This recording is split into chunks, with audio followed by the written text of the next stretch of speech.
Donc, le lundi 21 septembre, c'est la reprise des ateliers. Oui. Alors, d'ici là, il faut s'organiser pour distribuer un maximum de brochures. Alors, le CSCB est un établissement qu'on peut dire de proximité, au service de la population locale.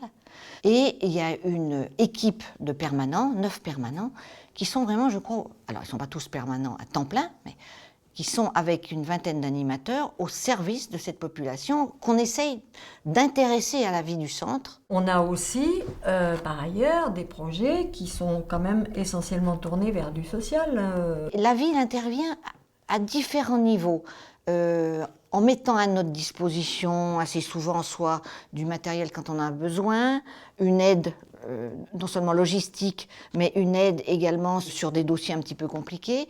Il faut vraiment que la personne elle ait la capacité à monter des projets, à répondre à des appels à projets, parce que ça, on va aller de plus en plus dans ce sens-là, compte tenu du fait que les dotations, avoir des subventions. Voilà, les dotations baissent, donc on va aller de plus en plus dans ce sens-là. Et là, on est à un point stratégique avec une diminution des subventions de l'État, de la ville. On doit faire plutôt mieux au service d'une population plus précaire et plus fragilisée, comme tout le monde le constate. Donc c'est un peu un challenge, ça nous plaît, mais c'est pas facile tous les jours.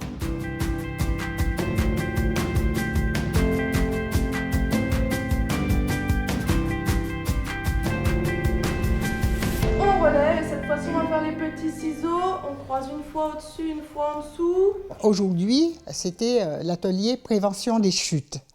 Bon, cela c'est tous les mardis. Bon, il y a 2 cours, moi je fais partie du 2e cours.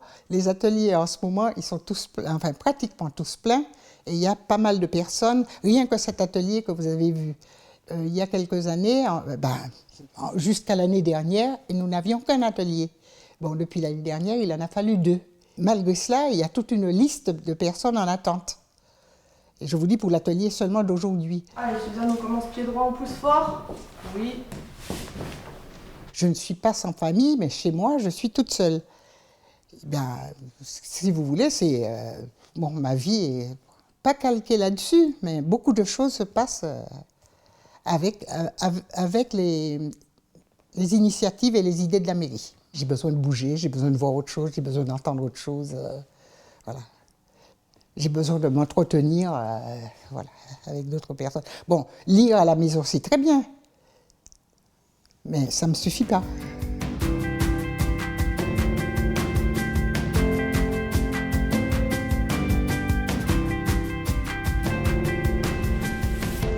On est dans le dojo du Clos Saint-Marcel, hein. C'est un dojo qui a environ 5 ans, hein, qui est pratiquement neuf. Hein.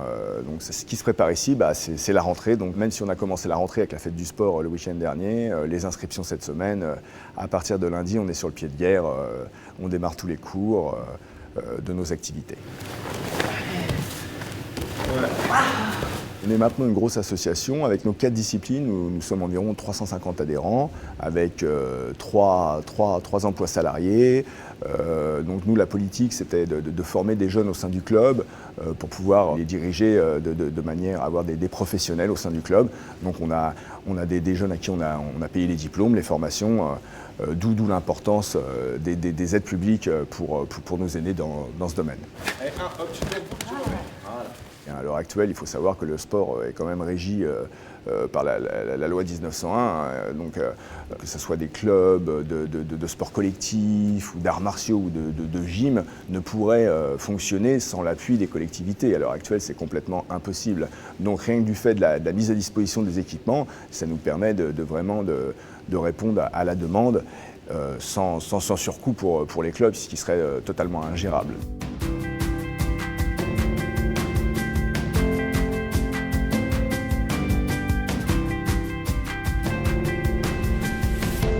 Nous sommes réunis aujourd'hui pour essayer de voir un petit peu comment va se dérouler l'année qui va commencer, la saison artistique. Le rôle de notre association, c'est de maintenir justement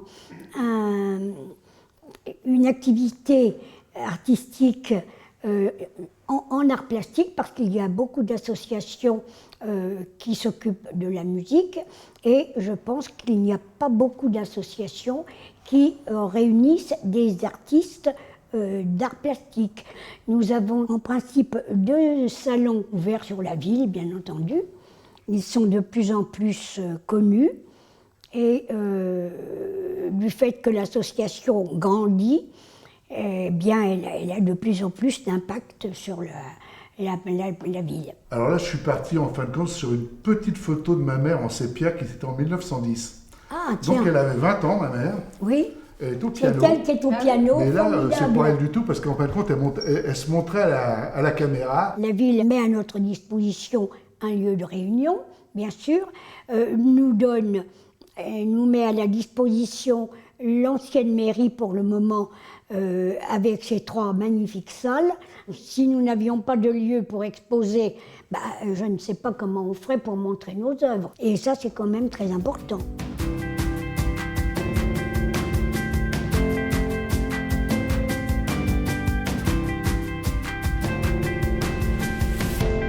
Depuis l'inauguration du théâtre qui a été reconstruit en 1994, donc ça fait plus de 20 ans maintenant, nous n'avons pas arrêté de nous développer, de rayonner sur tout le sud de Paris, le sud de l'Île-de-France. Et donc maintenant, nous sommes arrivés à un bilan de 50 000 spectateurs environ chaque saison, et avec une grande fidélité et justement locale, puisque nous avons obtenu le record absolu la saison dernière, avec un nombre d'abonnés de 4 320 abonnés, record absolu.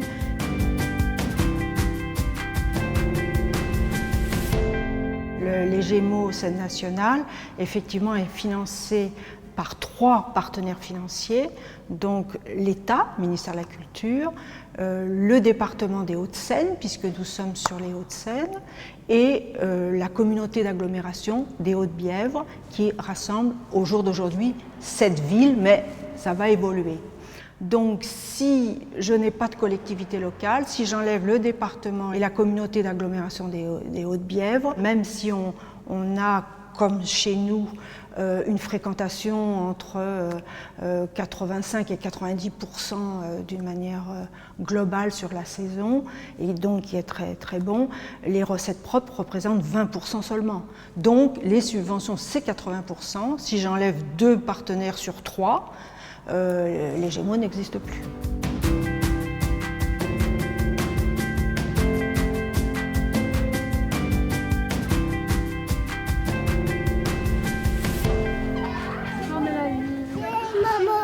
Comment bébé?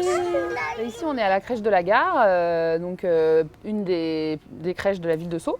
Et ici j'ai mon enfant Léon qui est à la crèche depuis 1 an et donc qui passe de section en section jusqu'à l'entrée à la maternelle. Voilà, il y est tous les jours du lundi au vendredi, du matin au soir. T'as mangé quoi ce midi, Léon? Des tomates. Oui. Des tomates. C'est vrai, les tomates, il y a 3 croix, donc il a un petit faible pour la tomate. Oui, je sais. Pour moi, c'est inestimable d'avoir des crèches aujourd'hui dans les villes comme ici à Sceaux, et d'avoir des crèches municipales. Et je dirais pour 2 raisons principales. La première, c'est notamment parce que je trouve que le service est vraiment de qualité, et en fait, il y a des professionnels, ils sont bien encadrés, on fait aussi en fonction de leur âge, de leur développement, de leur motricité, ça. Et notamment pour la 2e raison principale, c'est le coût. Et avoir son enfant en crèche, comme moi c'était le cas, quand je travaillais, parce que maintenant je suis en congé parental, enfin je suis pas en congé maternité, mais quand je travaillais, voilà, de pouvoir garder son enfant de 10 heures par jour, 5 jours par semaine, de rester dans un coût qui est relativement raisonnable, et pour moi c'est déjà, c'est quelque chose de très important. Donc pour moi la crèche c'est quelque chose de primordial pour les familles dans les communes en fait.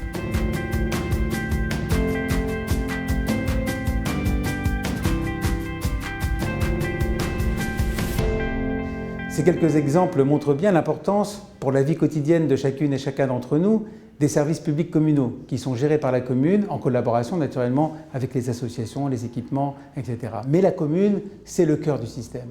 Et si naturellement la commune se voyait privée de moyens importants, ce qui est malheureusement en train de se passer, tous ces services publics qui sont aujourd'hui apportés à tout le monde, selon ses besoins, selon son âge, selon sa situation, eh bien ces services seraient remis en question. Ça veut dire que la vie quotidienne de chacune et chacun d'entre nous est concernée, serait concernée par cette baisse importante de moyens.